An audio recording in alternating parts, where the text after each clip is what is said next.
तो जय हिंद साथियों। तो देखिए हम आज फिजिक्स का कुछ फैक्ट्स लेकर के आए हैं जो काफ़ी इम्पोर्टेंट है और हर कंपटीशन का एवं अन्य छोटे 10th और 12th के जो भी क्लास के स्टूडेंट है उसके लिए भी काफ़ी इम्पोर्टेंट है, लेकिन ज़्यादातर कंपटीशन के लिए ये काफ़ी इम्पोर्टेंट है। तो आप लोग इसको अच्छी तरह से लिख लीजिएगा और एक एक करके हम समझाते हैं कि क्या है, क्या बोला जा रहा है। देखिए कि सबसे कम तरंगदैर्घ्य वाले रंग जो होता है वो कौन सा होता है, यानी जिसका प्रकीर्णन सबसे कम यानी तरंगदैर्घ्य कम होता है वो कौन सा रंग है, तो वो रंग है क्या, बैगनी। कौन सा रंग, बैगनी।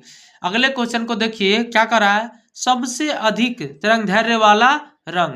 तो सबसे अधिक तरंगदैर्घ्य वाले रंग कौन सा होता है, तो वो होता है क्या चीज, लाल रंग। कौन सा रंग, लाल रंग में प्रकाश की चाल सर्वाधिक होती है। क्या बोला कि प्रकाश की चाल सर्वाधिक किसमें होती है, तो आप लोग तो जानते होइएगा कि प्रकाश की चाल हमेशा जो है निर्वात में, निर्वात का मतलब होता है क्या, जहां पे हवा ही ना हो, मंद हवा जहां पे। फिर करा वही क्वेश्चन को पलट के पूछा है कि निर्वात में अगर प्रकाश की चाल कितनी होती होगी, तो निर्वात में प्रकाश की चाल 3 गुने 10 के पावर 8 मीटर प्रति सेकेंड होता है। कितना, 3 गुने 10 के पावर 8 मीटर प्रति सेकेंड। अगला क्वेश्चन देखिए क्या कर रहा है कि हीटर का तार बना होता है, तो हीटर का तार किस चीज का बना होता है, तो नाइक्रोम का। किसका, नाइक्रोम का बना होता है। कह देगा कि हीटर के अंदर किस वायर यानी किस धातु को लपेटी जाती है, तो नाइक्रोम की जो धातु होती है, नाइक्रोम की तार उसको लपेटी जाती है। तो देखिए अगले क्वेश्चन पे चलते हैं हम लोग। अगला क्वेश्चन देखिए क्या कर रहा है, सो क्या है, सो देखिए कह रहा है प्रकाश का सबसे अच्छा परावर्तक, यानी प्रकाश का सबसे अच्छा परावर्तक कौन सा है। तो आप लोग जानते होइएगा कि समतल दर्पण पे हमेशा प्रकाश एक अच्छी तरह से दिखाई देता है, यानी परावर्तक सबसे अच्छा है। फिर अगले क्वेश्चन, प्रकाश का वेग सर्वप्रथम ज्ञात किया किसने, तो प्रकाश का जो वेग है यानी उसको ज्ञात किया सबसे पहले वैज्ञानिक नाम था उसका रोमर। क्या, रोमर ने। कौन ने क्या था, रोमर।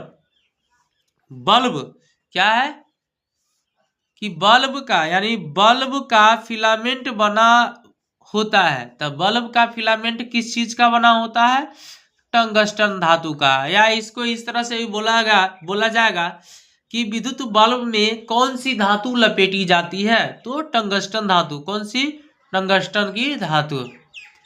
अगले क्वेश्चन, तारे टिमटिमाते हैं और किस कारण से टिमटिमाते हैं वो बताना है। तो तारे जो टिमटिमाते हैं वो प्रकाश के अपवर्तन के कारण। किसके कारण, प्रकाश के अपवर्तन के कारण। हीरा क्या है, अगला देखो, हीरा का चमकने का कारण है, हीरा का चमकने का कारण है प्रकाश यानी पूर्ण आंतरिक परावर्तन। कौन सा, पूर्ण आंतरिक परावर्तन के कारण ही हीरा चमकदार दिखाई देता है। हवा का बुलबुला जल में व्यवहार करता है, जल के साथ जब व्यवहार करता है कैसा करता है, तो जिस तरह से उत्तल लेंस की भांति। किस तरह से, उत्तल लेंस की भांति। आप लोग देखे होइएगा कि बुलबुला जो होता है वो हमेशा चमकता हुआ दिखाई देता है, तो चमकता हुआ दिखाई देता तो कैसा लगता है, तो वो अवतल लेंस होता है ना, वैसा दिखाई देता है, उस तरह से चमकता हुआ दिखाई देता है। तो देखिए अब अगले क्वेश्चन क्या है, तो अगला क्वेश्चन कह रहा है विद्युत फ्यूज में, विद्युत फ्यूज का मिश्रण होता है, तो विद्युत फ्यूज में किस धातु का मिश्रण होता है, तो तांबा और टीन, यानी तांबा और टीन, इसको लेड का, तांबा टीन तथा लेड तीनों का मिश्रण होता है। किसका किसका, तांबा टीन और लेड का, तथा लेड का। फिर करा फोटोग्राफी में, किसमें, फोटोग्राफी में प्रयुक्त यौगिक किसका बना होता है, यानी प्रयुक्त यौगिक जो होता है वो कैसा होता है, सिल्वर ब्रोमाइड का। फोटोग्राफी में उपयुक्त यौगिक सिल्वर ब्रोमाइड का होता है। अगला देखिए क्या करा, फोटोग्राफी में अम्ल प्रयोग किया जाता है, तो कौन सा अम्ल प्रयोग किया जाता है, तो यानी AgBr या इसका रासायनिक रूप होता है ऑक्जेलिक अम्ल। कौन सा अम्ल? ऑक्जेलिक अम्ल होता है। देखिए अगला क्वेश्चन क्या कर रहा है, सो देखिए क्या कर रहा है कि तेल दीप बत्ती, यानी तेल दीप में बत्ती में तेल ऊपर उठता है, वो किसके कारण? देखते होइएगा कि हम अगर कोई भी दीप जलाते हैं तो उसमें मोमबत्ती से होकर के क्या होता है, यानी दीप में जो बत्ती हम लगाते हैं उससे होकर के जो तेल ऊपर की तरफ आता है और जलने लगता है, तो किस कारण से होता है? तो वो क्या है? कैसिक्त। तो देखिए क्या है, कैसिक्तव क्रिया से, कैसिक्तव क्रिया से होता है। किस क्रिया से? कैसिक्तव क्रिया से होता है। तो देखिए अगला, तो देखिए अब अगला क्वेश्चन क्या है, रेटिना पर बना प्रतिबिंब कैसा होता है? तो रेटिना पर बना प्रतिबिंब काल्पनिक उल्टा एवं वस्तु से बहुत ही छोटा होता है, यानी काल्पनिक उल्टा और वस्तु से छोटा होता है। आप लोग से कोई पूछेगा कि रेटिना पर जो बना प्रतिबिंब होता है कैसा दिखाई देता है? काल्पनिक उल्टा और वस्तु से छोटा होता है।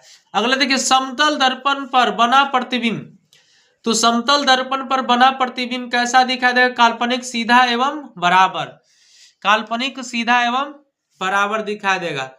दो समांतर दर्पण क्या दिया है? दो समांतर दर्पण के बीच रखी वस्तु का प्रतिबिंब हमेशा दिखाई देता है कैसा? अनंत पर। कहाँ दिखाई देता है? अनंत पर। दो समांतर दर्पण के बीच रखी वस्तु का प्रतिबिंब दिखाई देता है अनंत पर।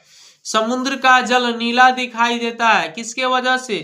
तो प्रकाश के प्रकीर्णन के कारण। समुद्र का जल नीला क्यों दिखाई देता है? तो प्रकाश के प्रकीर्णन के कारण।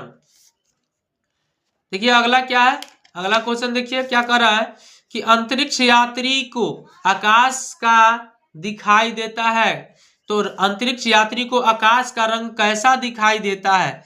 तो सूर्य के प्रकीर्णन के कारण अंतरिक्ष यात्री को आकाश का दिखाई देना किसके वजह से? सूर्य प्रकीर्णन के कारण से हम लोग अंतरिक्ष को देख पाते हैं। फोटोग्राफी में देखिए क्या कर रहा है, फोटोग्राफी में फिक्सर, क्या चीज? फिक्सर या अस्थायीकरण, क्या है? फिक्सर या अस्थायीकरण के रूप में प्रयोग किया जाता है किसको? सोडियम थाइरोसल्फेट को। सोडियम थाइरोसल्फेट का प्रयोग किया जाता है। तो हम ये 20 यानी 21 क्वेश्चन है, तो इतने क्वेश्चन को लेकर क्या है, ये काफी इंपॉर्टेंट है। आप लोग जो भी गवर्नमेंट एग्जाम की तैयारी कर रहे हैं कंपटीशन का, एवं क्लास 10th और 9th के जो भी छात्र छात्रा है उसके लिए भी काफी जरूरी है। तो आप लोग इस वीडियो को पूरा अच्छी तरह से लिख लीजिएगा, इसमें के जितने भी क्वेश्चन है। चलिए वीडियो को हम यहीं पे समाप्त करते हैं। अगर आप लोगों को अच्छा लगा होगा तो अपने दोस्तों के साथ शेयर कीजिएगा। धन्यवाद।